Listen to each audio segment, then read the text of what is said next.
Regazzo family, Sanlagi family, Pilin Regazzo, Dorado family, Wilma Domingo, Lydia family. Natatanging kahilingan para Emilita Villa, Edward Neres, Ronald Mildred Rick, Mensebit Yalim, Maribit Duruin, Catalina Alba, Mardi Agtarap, Raquel Lia Rose, Chris Dowling, Marian Barbiri, Teresa Natatanging kahilingan, Ronald Salamat, Melissa, Madeline Tangingko, family, Diane and Jeannie Sidon.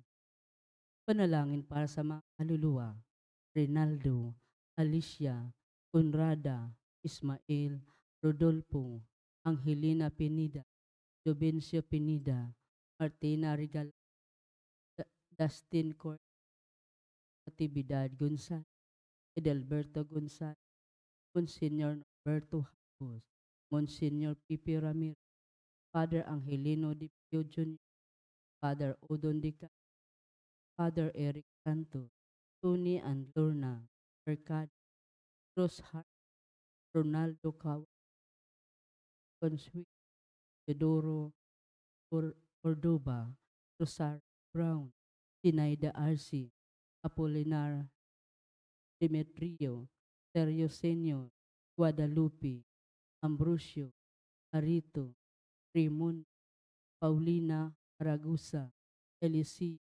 Leonora, Antonio, Alberto, Nahan, Yonila Magaling, Andre, Luis Rosen, Edgar Tumagan. Pagsitayo po tayo.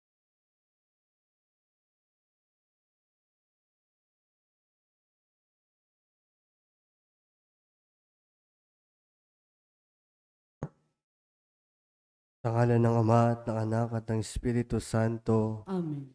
ang anghel ng Panginoon ay nagbalita kay Santa Maria. At siya'y naglihila lang. Spiritus. Aba, Ginoong Maria, napupuno ka ng grasya, ang Panginoong Diyos ay sumasa iyo. Bukod kang pinagpala sa babaeng lahat at pinagpala naman ng iyong anak na si Jesus. Santa Maria, Ina ng Diyos, ipanalangin ngayon at kung Narito ang alipin ng Panginoon. maganap nawa sa wika. Aba, Ginoong Maria, napupuno ka ng grasya, ang Panginoong Diyos ay sumasa iyo. Bukod kang pinagpala sa babaeng lahat at pinagpala naman ng iyong anak na si Jesus. Santa Maria, Ina ng Diyos, ipanalangin ngayon at kung At ang salita ay nagkatawang tao. at nakipagpul sa Aba, Ginoong Maria, napupuno ka ng grasya, ang Panginoong Diyos ay sumasa iyo. Bukod kang pinagpala sa babaeng lahat at pinagpala naman ng iyong anak na si Jesus. Santa Maria, Ina ngayon at kung Ipanalangin mo kami, o Santang Ina ng Diyos. ang kami maging dapat. Manalangin tayo. Panginoon naming Diyos, kasihan mo nawa ang aming mga kaluluwa sa iyong mahal na grasya at yayamang dahilan sa pamamalita ng anghel ay nakilala namin ang pagkakatawang tao ni Jesukristong anak mo. Pakundangan sa mahal na pasakit at pagkamatay niya sa krus, ay papakinabangin mo kami ng kanyang pagkabuhay na maguli sa kadakilaan sa langit. Sa pamamagitan ni Jesukristong aming Panginoon, Amen. luwalhati sa Ama at sa Anak at sa Espiritu Santo. Kapara ng sa na ngayon, magpakailanman. Amen. Sa ngalan ng Ama at ng Anak at ng Espiritu Santo. Amen. Amen. Ang mamumuno po sa ating banal na pagdiriwang ngayon, ating pong pura paroko, Reverend Father Douglas D. Baduong.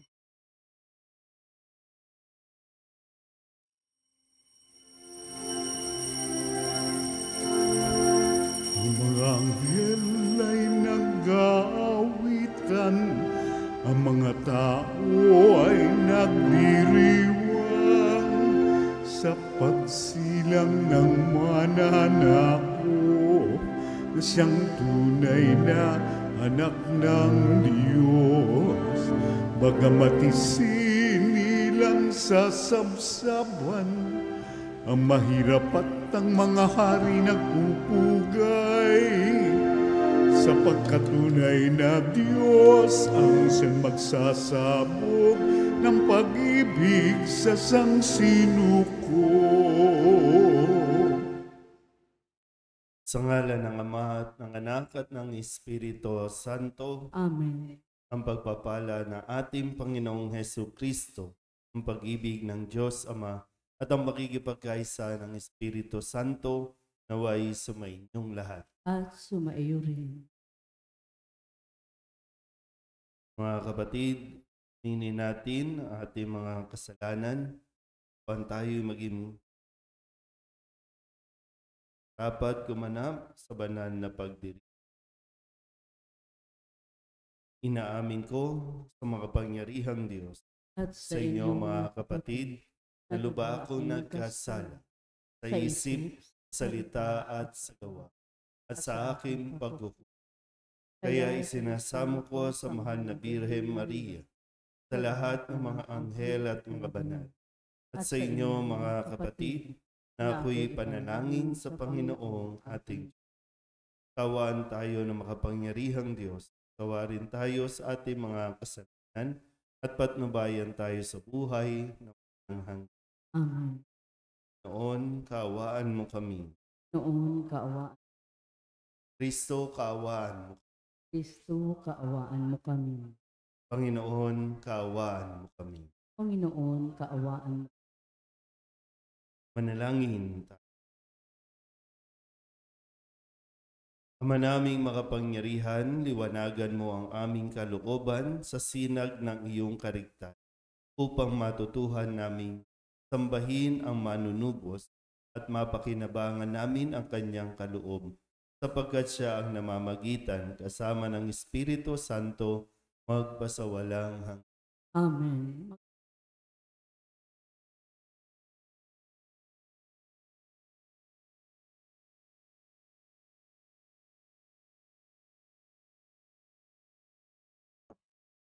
Pagbasa mula sa unang sulat ni Apostol San Juan. Minamahal kong mga kapatid, ito ang aral na naririnig ninyo sa simula pa. Mag-ibigan tayo. Huwag tayong tumulad kay Cain, siya'y anak ng Diablo. Pinatay niya ang kanyang kapatid. Bakit? Sapagkat masasama ang kanyang gawa, ngunit matutuwid ang gawa ng kanyang kapatid. Kaya, mga kapatid, huwag kayong magtaka kung kapupuotan kayo ng sanlibutan. Nalalaman nating lumipat na tayo sa buhay mula sa kamatayan, sapagkat iniibig natin ang mga kapatid. Ang hindi umiibig ay nananatili sa kamatayan. Mamamatay tao ang napupuot sa kanyang kapatid, at nalalaman ninyong ang buhay na walang hanggan ay wala sa mamamatay tao. Dito natin nakikilala ang tunay na pag-ibig. Niaalay ni Kristo ang kanyang buhay dahil sa atin. Dapat din nating ialay ang ating buhay dahil sa mga kapatid. Kapag nakita ng sino man may kaya sa buhay ang kanyang kapatid na nangangailangan at hindi niya ito tinulungan, paano niyang masasabing siya'y umiibig sa Diyos? Mga anak, huwag tayong umibig sa pamamagitan ng salita o sa wika lamang. Ipakita natin ang tunay na pag-ibig sa pamamagitan ng gawa. Dito natin makikilalang tayo'y nasa panig ng katotohanan at matatahimik ang ating budhi sa harapan ng Diyos sakalimang tayo'y usigin niyon, sapagkat ang Diyos ay higit sa ating budhi at alam niya ang lahat ng bagay. Mga minamahal, kung hindi tayo inuusig ng ating budhi, panatag ang ating loob na makalalapit sa Diyos. Ang salita ng Diyos. Salamat sa Diyos, talmong tugunan. Purihin ng lahat ang Diyos, parangalan siyang malugod. Ulitin po. Purihin ng lahat ang Diyos, parangalan siyang malugod. Umawit sa kagalakan ng lahat ng mga bansa. Panginooy papurihan, paglingkuran siyang kusa. Lumapit sa harap niya at umawit na may tuwa. Purihin ng lahat ang Diyos, parangalan siyang malugod. Ang Panginooy ating Diyos, ito'y dapat malaman. Tayo'y kanya-kanyang lahat, tayong lahat na nilalang. Lahat tayo'y bayan niya, kabilang sa kanyang kawan. Tugon po. Purihin ng lahat ang Diyos, parangalan siyang malugod. Pumasok lahat sa kanyang templo, na ang puso'y nagdiriwang. Umaawit, nagpupuri sa loob ng dakong banal. Purihin ang ngalan niya at siya'y pasalamatan. Tugon po. Purihin ng lahat ang Diyos, parangalan siyang malugod. Mabuti ang Panginoon, pag-ibig niya'y walang hanggan. Siya'y Diyos na mabuti, laging tapat kailanman. Tugon po. Purihin ng lahat ang Diyos, parangalan siyang malugod. Magsitayo na po ang lahat.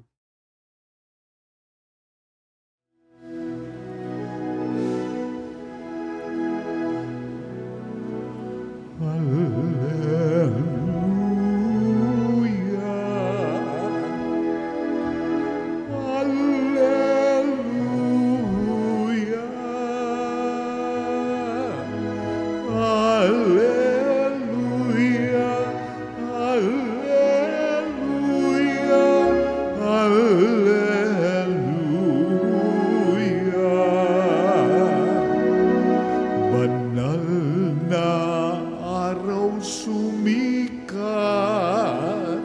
halina't sumambang lahat sa nanaog na liwanag. Alleluia,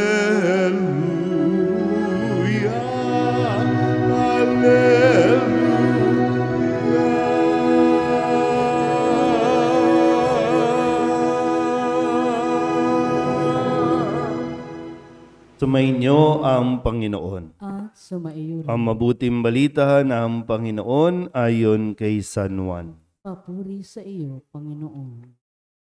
Noong panahong iyon, minabuti ni Jesus na magpunta sa Galilea. Nakita niya sa Felipe at sinabi rito, "Sumunod ka sa akin." Si Felipe taga Betsaida, tulad ni na Andres at Pedro. Hinanap ni Felipe si Natanael at sinabi rito, "Natagpuan namin si Jesus na taga Nazaret, ang anak ni Jose." Siya ang tinutukoy ni Moises sa kanyang sinulat sa kautusan. At gayon din ang mga propeta. May nagmumula bang mabuti sa Nazaret? Tanong ni Natanael. Tumagot si Felipe, "Halika't tingnan mo." Na malapit na si Natanael ay sinabi ni Jesus, "Masdan ninyo ang isang tunay na Israelita, siya'y hindi magdaraya." Tinanong siya ni Natanael, "Paano ninyo ako nakilala?" Sumagot si Jesus, "Bago ka pa tawagin ni Felipe, nakita na kita nang ikaw ay nasa ilalim ng puno ng igos." Rabay, kayo po ang anak ng Diyos. Kayo ang hari ng Israel. Wika ni Natanael. Sinabi ni Jesus, "Nanampalataya ka ba dahil sa sinabi ko sa iyong nakita kita sa ilalim ng puno ng igos? Makakakita ka ng mga bagay na higit kaysa rito." At sinabi niya sa lahat, "Tandaan ninyo, makikita ninyong bukas ang langit at ang mga anghel ng Diyos ay manhik manaog sa kinaroroonan ng anak ng tao." Ang mabuting balita ng Panginoon. Pinupuri ka namin, Panginoong Hesukristo. Magsiupo na po ang lahat. Isang mapagpalang umaga po sa inyong lahat. Merry Christmas and Happy New Year po sa ating lahat. Ikalimang araw na po tayo, simula ng ikalimang araw ng bagong taon. At sa araw na ito, bilang gabay natin, pagnilayan natin ng mabuti yung ating mga magiging pagkilos o pag-uugali ngayon na nagsisimula tayo sa taong 2024. Sa kwento natin, narinig natin na yung pagtawag kay Felipe na makita niya, makilala niya sa Jesus at pagkatapos nito, kanya namang ipinakilala si Natanael. Si Natanael at si San Bartolome ay iisa. Okay po ba? San Bartolome ay isa sa 12. So, kung susundan natin kahapon, na ipakilala na sa atin yung 2 alagad, si Andres, yung kasama pa na hindi pinangalanan, at si Simon. Ipinakilala ni Andres si Simon Pedro kay Jesus. Ngayon naman, tinawag ni Jesus sa Felipe at ipinakilala naman ni Felipe si Natanael kay Jesus. Para unti-unti mabubuo yung mga alagad o 12 alagad na unang tinawag ni Jesus. Pero yung maganda po dito na mapagnilayan natin sa pagsisimula ng taon ay yung katangian na sinabi ni Jesus kay Natanael. Sabi dito, masdan ninyo ang isang tunay na Israelita, siya'y hindi magdaraya. Sa Ingles, ang tinawag na salita ay there's no duplicity. So walang dalawang pagkatao, walang dalawang ipinapakita. Kung ano yung totoo, yun ang kanya pong ipinapakita. So masdan ninyo, hindi nagdaraya. Maganda ito yung siguro mapagnilayan natin, no? Kasi baka lang, no? Ng 2023, mahilig tayo o nasanay tayo na magtago. Hindi tayo naging totoo sa ating pong sarili, sa ating nararamdaman. Pwedeng kapag may tao, okay tayo. O kaya naman kapag may tao, hindi tayo okay. Yung ganun ba? Na nilalaro natin o ipilit natin tinatakpan yung tunay natin na nararamdaman o pagkatao. Kapag tinawag tayo ni Jesus at sinasabi natin tayo ay sumusunod kay Jesus, isang ugali ito na dapat natin pangatawanan. Tayo na madalas na nagsisimba, baka lang tayo pa mismo yung madalas na nauuwi sa pagkukunwari sa atin pong pananampalataya. Kaya ba natin panindigan ngayong 2024? Pag sinabi mong palasimba, pag sinabi mong madasalin, pag sinabi mong taong simbahan, iisang ugali lang ba ito? O kapag wala sa simbahan, iba rin tayo. Kapag kasama mo ang mga taga-simbahan, mabait ka. Pag hindi nakasama, doon ka naman sa ibang grupo at iba din ang pag-uugali. So, nasaan ba tayo? Isang po, no? Sinasabi nga yung isang linya, okay lang na maging hindi okay paminsan-minsan. Kesa naman yung hindi ka okay, tapos ipapakita mo, okay ka, lalo tuloy nasusuppress yung nararamdaman mo, lalo tuloy nasusuppress yung kung ano man yung dala-dala mo. Kung malungkot ka, malungkot ka. Kung masaya ka, di masaya ka. O ano man yan, no? Kasi lalong mahihirapang iproseso, mahihirapan kang tanggapin, na minsan gusto natin tanggapin tayo ng tao, pero yung sarili natin, hindi natin matanggap. Nga natin maamin kung ano yung tunay natin nararamdaman. O pwedeng pag galit ka, edi sabihin mo galit ka. Para mas madali yung, yung pagkilala natin sa isa't isa. Hindi yung mauuwi tayo sa pagkukunwari, mauuwi tayo sa kaplastikan. Magiging pakitang tao na lang. Ano ba masama kung malungkot ka? Ano ba masama kung masaya ka? Ano ba masama kung may problema ka? Ano ba masama kung na-solve mo naman yung problema? O natapos na? Ngayon, anong problema nyo? Di ba, nakakalungkot minsan, kahit kayong mga mag-asawa, hindi kayo nagiging totoo sa inyong damdamin. Tapos gusto nyo maging maayos ang inyong pamumuhay. Kahit sa paglilingkod, hindi na tayo nagiging totoo. Lahat na uuwi sa pagkukunwari. Lahat na uuwi sa pakitang tao. Nawa po, sa pagsisimula natin ng taon, unang biyernes ng buwan ng January o ng taon 2024, sana ito yung mas tutukan din natin. Kita nawa natin ang pagtawag ni Jesus na wala kang dapat itago kay Jesus. Wala kang dapat ding, minsan, hindi mo kailangan baguhin yung sarili mo bago ka tawagin ni Jesus. Kasi kahit sino tayo, ano pa man tayo, anong nakalipas o nakaraan natin, kayang-kayang tanggapin yan. Amen? Magsitayan po ang lahat. Narinig na natin ang salita ng Diyos ay pinahayag sa atin. Nakikita niya ang ating mga tapat na pagsisikap na mamuhay ng matuwid at muli nating hinihiling ang kanyang tulong. Ang ating itutugon, Panginoon, dinggin mo ang aming panalangin. Panginoon, dinggin mo ang aming panalangin. Ang simbahan naway walang takot na magpatuloy sa pangangaral sa mga tao upang magsisi sa kasalanan at manampalataya sa mabuting balita.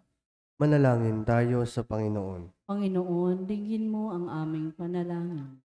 Ano man ang kanilang kalagayan sa buhay, naway higit pang maraming tao ang magpahayag ng kanilang pananampalataya sa Diyos. Manalangin tayo sa Panginoon. Panginoon, dinggin mo ang aming panalangin. Ang mga pamilya naway magsikap na gawin ang kanilang tahanan bilang lugar kung saan maririnig ng mga bata na tinatawag sila ng Diyos sa kanilang pangalan. Manalangin tayo sa Panginoon. Panginoon, dinggin mo ang aming panalangin. Tayo naway manangan sa mga walang hanggang katotohanan ng mabuting balita ni Kristo at ng simbahan. Manalangin tayo sa Panginoon. Panginoon, dinggin mo ang aming panalangin. Ang mga yumao naway makatagpo ng kapayapaan at kaligayahan sa kaharian ng Diyos. Manalangin tayo sa Panginoon. Panginoon, dinggin mo ang aming panalangin. Idulog din natin sa Panginoon ang ating mga personal na kahilingan at mga panalangin para sa ating mga pamilya. Tama ang mga kahilingan ng mga nanonood sa online. Lahat ng mga misang pasasalamat, espesyal na intensyon, mga agarang paggaling ng mga may sakit, at ang lahat ng mga kaluluwa, hinihiling na ipagdasal.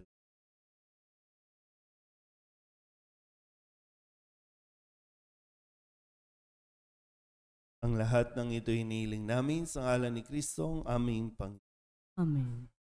Diyo po na.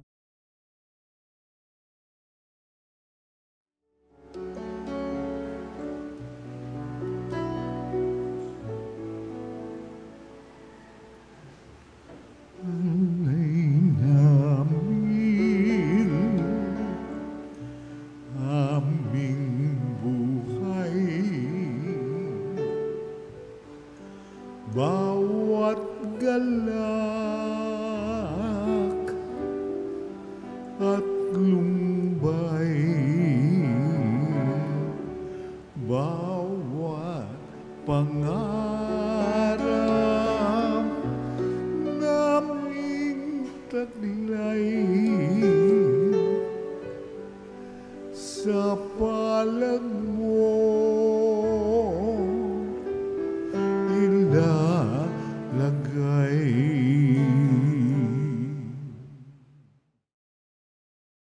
Magsitayo na po. Manalangin kayo mga kapatid upang paghahain natin ay kalugdan ng Diyos Amang makapangyarihan. Tanggapin nawa ng Panginoon itong paghahain sa iyong mga kamay. Kapurihan niya at karangalan sa ating pakinabangan at sa buong sambayan niyang banal. Ama naming lumikha, tanggapin mo ang aming inihahaing mga alay upang ang pag-ibig mo ang aming ipinagdiriwang ay siya namin ngayong mapagsalusaluhan sa pamamagitan ni Jesucristo kasama ng Espiritu Santo magpasawalang hanggan.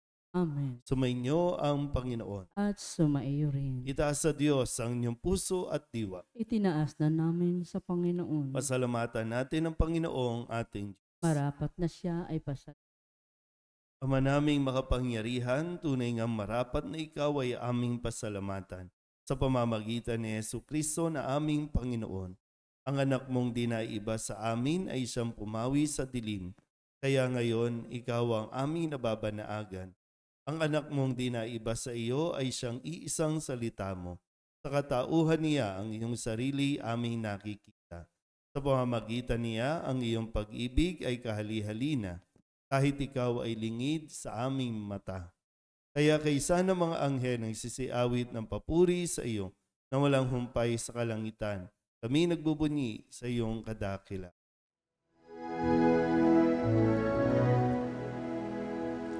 Santo, Santo, Santo, Panginoong Diyos na makapangyarihan, napupuno ang langit at lupa ng kaluwalhatian mo.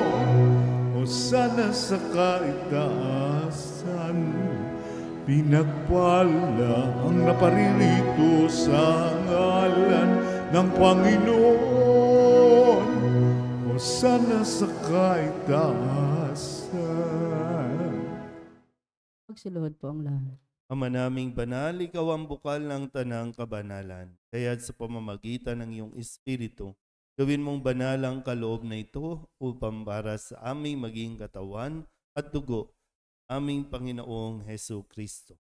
Bago niya pinagtisang kusang loob na maging handog, hinawakan niya ang tinapay, inasalamatan kaniya, pinaghati-hati niya iyon, iniabot sa kanyang mga alagad at sinabi, tanggapin ninyong lahat ito at kanin, ito ang aking katawan na ihahandog para sa inyo.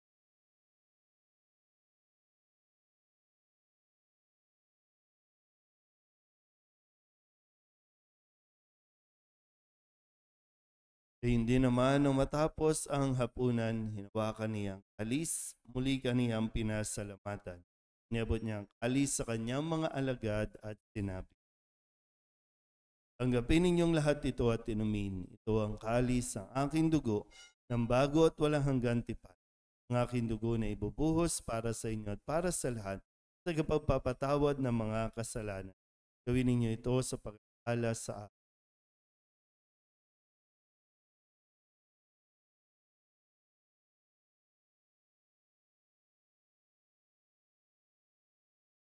Ipagbunyi natin ang misteryo ng pananampalataya. Si Kristo'y namatay, si Kristo'y nabuhay, si Kristo'y babalik sa wakas ng panahon. Ama, ginagawa namin ngayon ang pag-alaala sa pagkamatay at muling pagkabuhay ng iyong anak. Kaya tiniaalay namin sa iyo ang tinapay na nagbibigay buhay at ang kalis nagkakaloob ng kaligtasan. Kami nagpapasalamat dahil kami iyong minarapat na tumayo sa harap mo para maglingkod sa iyo. Sinasamo namin kami magsasalo-salo sa katawan at dugo ni Kristo ay mabuklod sa pagkakaisa sa pamamagitan ng Espiritu Santo. Ama, lingapin mo ang iyong simbahang laganap sa buong daigdig. Puspusin mo kami sa pag-ibig kay San Francisco na aming Papa at ni Jose na aming Obispo at ng Tanang Kaparian. Alalahanin mo rin ang mga kapatid namin na himlay na may pag-asang sila'y muling mabubuhay, gayon din ang lahat ng mga pumanaw. Tawaan mo sila at patuloyin sa iyong kaliwanagan. Tawaan mo at pagindapating kaming lahat na makasalo sa iyong buhay na walang wakas. Kaysa ng mahal na Birhen Maria na ina ng Diyos, ng kabiyak ng puso niyang sa San Jose. Kaysa ng mga apostol at ng lahat ng mga banal na namuhay dito sa daigdig na kalugod-lugod sa iyo, may pagdiwang nawa namin ng papupuri sa karangal mo sa pamamagitan ng iyong anak, na aming Panginoong Hesu Kristo. Sa pamamagitan ni Kristo, kasama niya at sa Kanya, ang lahat ng parangal at papuri ay sa iyo, Diyos amang makapangyarihan, kasama ng Espiritu Santo, magpasawalang hanggan.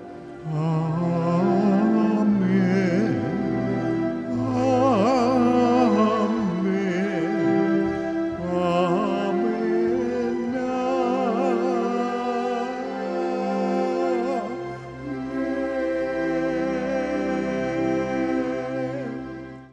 Sa tagubili naman nakagagaling na utos at turo ni Jesus sa Panginoon natin na Diyos, ipahayag natin ng lakas loob.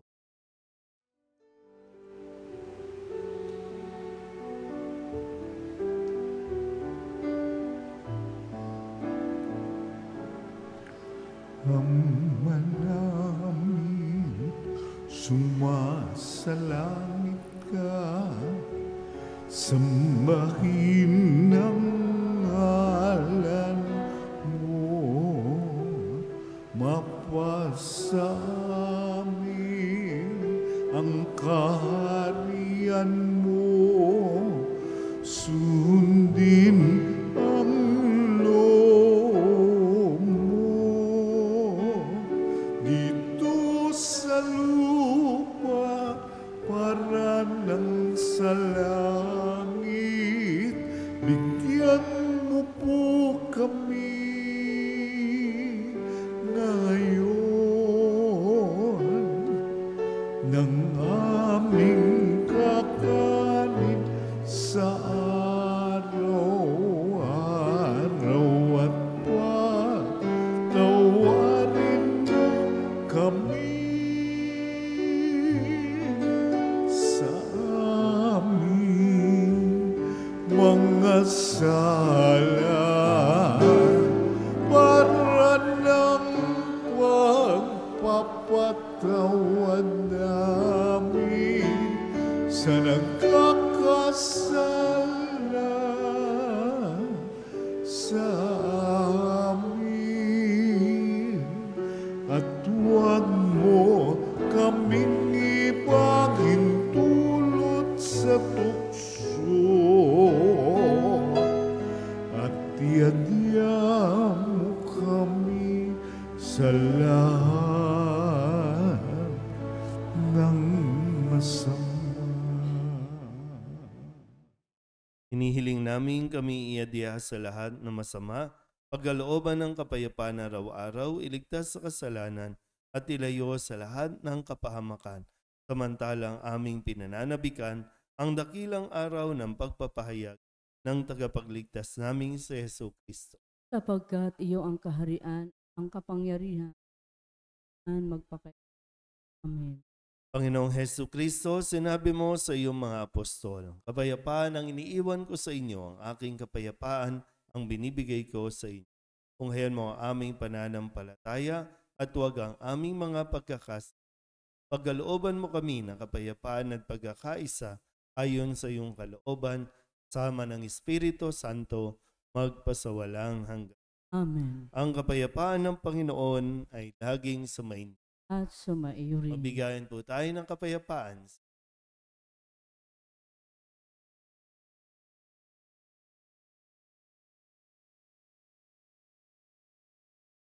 Kordero ng Diyos na nag-aalis ng mga kasalanan ng sanlibutan, maawa ka sa amin.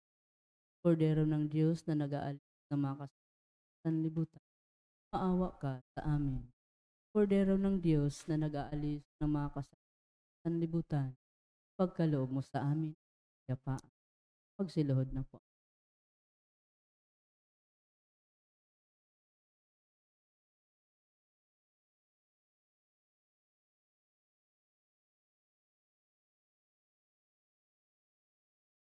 Ito ang kordero ng Diyos.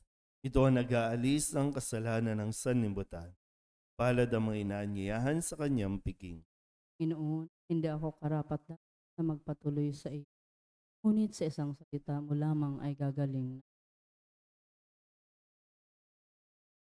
Katawan ni Kristo. Amen.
Magsiya tayo na. Manalangin. Ama naming mapagmahal, ang ipinagkaloob mo ang aming pinagsaluhan ay mapakinabangan nawa namin araw-araw upang sa pagtanggap namin sa iyong ibinigay, kami pagindapatin, maging hain sa iyo kailanman. Pamagitan ni Jesucristo, kasama ng Espiritu Santo, magpasawalang hanggan. Amen. Sumainyo ang Panginoon. At sumaiyo rin. At pagpalain kayo ng makapangyarihang Diyos, Ama at Anak, Espiritu Santo. Amen. Tapos sa ang banal na misa, tayo sa kapayapaan ni Kristo. Salamat sa Diyos. Magandang umaga po.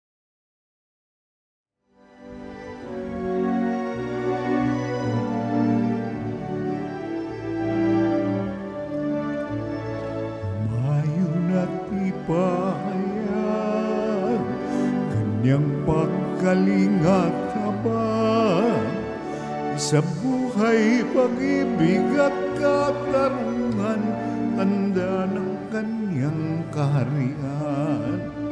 Sa panahong tigang ang lupa, sa panahong ang ani sagana, sa panahon ng digmaan at kaguluhan, sa panahon ng kapayapaan, umayon at ipahayag kanyang pagkalingat habang sa buhay, pag-ibig at katarungan, kapangyarihan, tanda ng kanyang kaharian.